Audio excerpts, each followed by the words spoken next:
ओम नमः शिवाय। भगवान शिव के द्वादश ज्योतिर्लिंगों का नाम लेने से ही 7 जन्मों के पाप कट जाते हैं और शिव जी की कृपा प्राप्त होती है।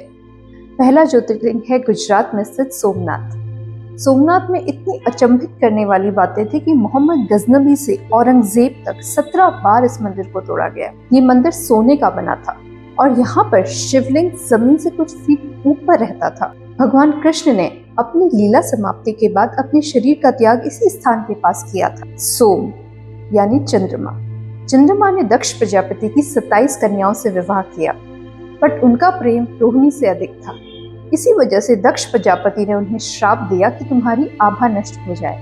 तब चंद्रमा ने भगवान शिव की आराधना करी और भोले बाबा ने चंद्रमा को अपने शीश पे धारण किया और चंद्रशेखर कहलाए। दूसरा ज्योतिर्लिंग है आंध्र प्रदेश में स्थित मल्लिकार्जुन। ये एक बहुत ही विशेष स्थान है क्योंकि भगवान शंकर का ज्योतिर्लिंग होने के साथ ये माता रानी का शक्ति पीठ भी है। शिव शक्ति के पुत्र गणेश और कार्तिकेय में स्पर्धा हुई कि प्रथम पूज्य का स्थान किसे प्राप्त हो। जब कार्तिकेय जी दुनिया का चक्कर लगाने निकले तो गणेश जी ने अपने माता पिता को ही अपना संसार मानकर उनकी परिक्रमा करी और प्रथम पूज्य कहलाए। कार्तिकेय जी इसी बात से नाराज हो क्रौंच पर्वत चले गए। जब माता पार्वती और शिव शंकर कार्तिकेय जी से मिलने आए तो इसी स्थान पर मल्लिकार्जुन रूप से स्थापित हुए। माँ भगवती ने असुरों का वध करने के लिए भौरे का रूप धारण किया और माँ ब्रह्मरंभा नाम से यहाँ पर अवतरित है। उज्जैन मध्य प्रदेश में स्थित महाकाल तीसरा ज्योतिर्लिंग है। महाकाल यानी मास्टर ऑफ डेथ, इसीलिए यहाँ पर शिवलिंग की पूजा और श्रृंगार भस्म से होता है जो जीवन का अंतिम सत्य है। ये एकमात्र दक्षिण मुखी शिवलिंग है। सभी शिवलिंग पूर्व दिशा में होते हैं। एक दूषण नाम के राक्षस से उज्जैन नगरी में बड़ा आतंक हुआ। अपने परम प्रिय भक्त राजा चंद्रसेन और ब्राह्मणों की रक्षा के लिए भगवान शिव इसी स्थान पर महाकाल रूप में धरती फाड़ कर प्रकट हुए और राक्षस को अपनी हुंकार मात्र से ही समाप्त कर दिया। ये स्थान एक जबरदस्त यूनिवर्सल पावर हाउस है। सूर्य सिद्धांत के अनुसार ये पृथ्वी का केंद्र है। मध्य प्रदेश में स्थित ओमकारेश्वर चौथा ज्योतिर्लिंग है। सनातन धर्म में हर मंत्र से पहले जिस ओम अक्षर का उच्चारण होता है उसकी महिमा ओमकारेश्वर से जुड़ी है। विंध्य पर्वत ने भगवान शिव की कठोर तपस्या करके ये वरदान मांगा कि वो दुनिया का सबसे ऊंचा पर्वत बन जाए। वरदान के अभिमान में जैसे जैसे वो अपनी ऊंचाई बढ़ाता था, अपने से ऊपर हमेशा ओमकार को पाता था। आखिरकार हार कर उसने शिव शंकर से प्रार्थना करी। तब भगवान शिव ने प्रसन्न होकर उसे ओम का रहस्य बताया कि आ, ओ और म इन तीनों अक्षरों में ही संसार का उत्पत्ति, पालन और संहार होता है। इस स्थान का आकार ही ओम का है। झारखंड में स्थित वैद्यनाथ 5वां ज्योतिर्लिंग है। भगवान शंकर के महान भक्त रावण ने इसी स्थान पर तपस्या करी और एक एक करके अपने 10 सिर भगवान शिव को चढ़ा दिए। महादेव ने प्रसन्न होकर एक वैद्य यानी डॉक्टर की तरह रावण की 10 सिर को पुनः जीवित कर दिया। इसी वजह से ये स्थान वैद्यनाथ कहलाया। यहाँ के दर्शनों से ही सभी कष्टों और रोगों से मुक्ति मिलती है। ये एक शक्तिपीठ भी है क्योंकि माता सती का हृदय इसी स्थान पर गिरा था। महाराष्ट्र में स्थित भीमा शंकर 6ठा ज्योतिर्लिंग है।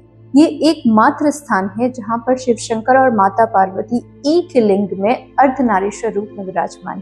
त्रिपुरासुर दैत्य ने भगवान शिव की आराधना करके अमरता का वरदान प्राप्त किया, बट एक ही शर्त थी कि वो कभी अपनी शक्ति का प्रयोग किसी को सताने के लिए नहीं करेगा। अभिमान में आकर देवताओं और मनुष्यों दोनों को त्रिपुरासुर ने परेशान कर दिया। तब महादेव ने शक्ति का आह्वान किया और अर्धनारीश्वर रूप में त्रिपुरासुर दैत्य का वध किया। कुंभकर्ण के पुत्र भीम राक्षस का वध करने के कारण ये स्थान भीमाशंकर कहलाया। तमिलनाडु में स्थित रामेश्वरम 7वां ज्योतिर्लिंग और 4 धामों में से एक धाम।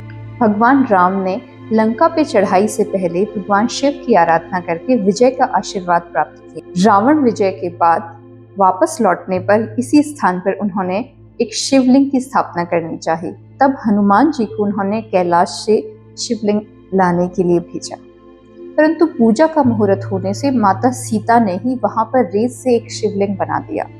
उसी समय हनुमान जी भी शिवलिंग लेकर आ गए।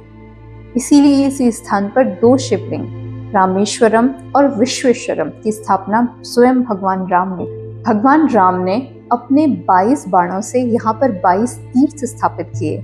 आज भी इनमें 22 अलग अलग तरह का पानी मिलता है। राक्षसी दारुका को माता पार्वती का वरदान प्राप्त था। उसी बल के अहंकार में उसने भगवान की परम भक्त सुप्रिया को बंदी बना लिया, परंतु सुप्रिया ने अपनी शिव भक्ति नहीं छोड़ी और भगवान शिव ने प्रकट होकर दारुका का वध किया। गुजरात में द्वारिका के पास के स्थान को भी नागेश्वर कहते हैं और आंध्र प्रदेश में औंधा नागनाथ नाम से भी एक मंदिर है जिसे नागेश्वर ज्योतिर्लिंग कहा जाता है।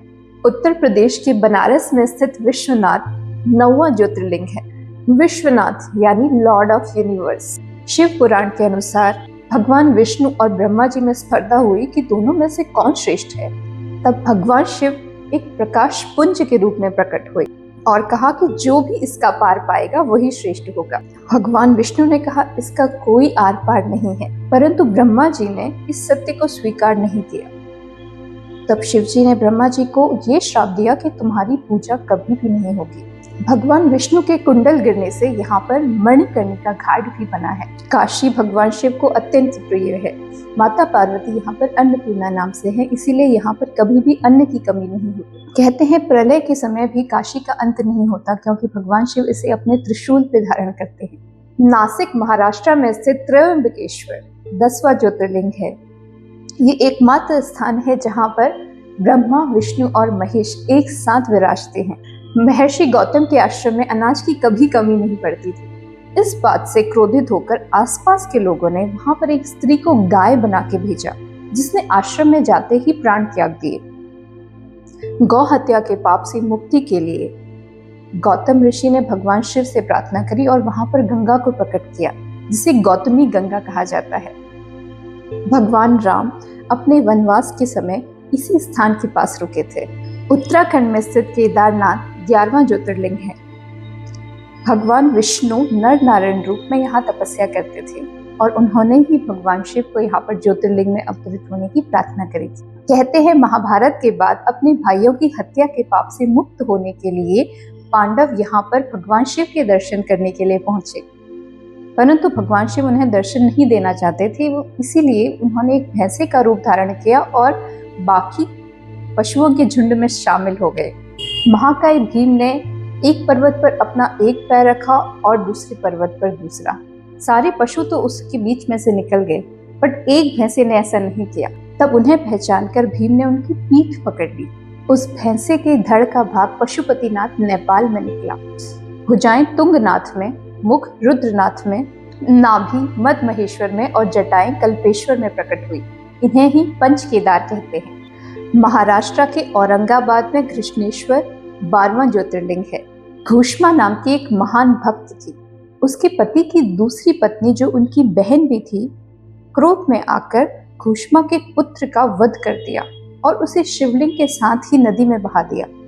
इतने दुख पर भी घूष्मा ने शिव का अर्चन नहीं छोड़ा।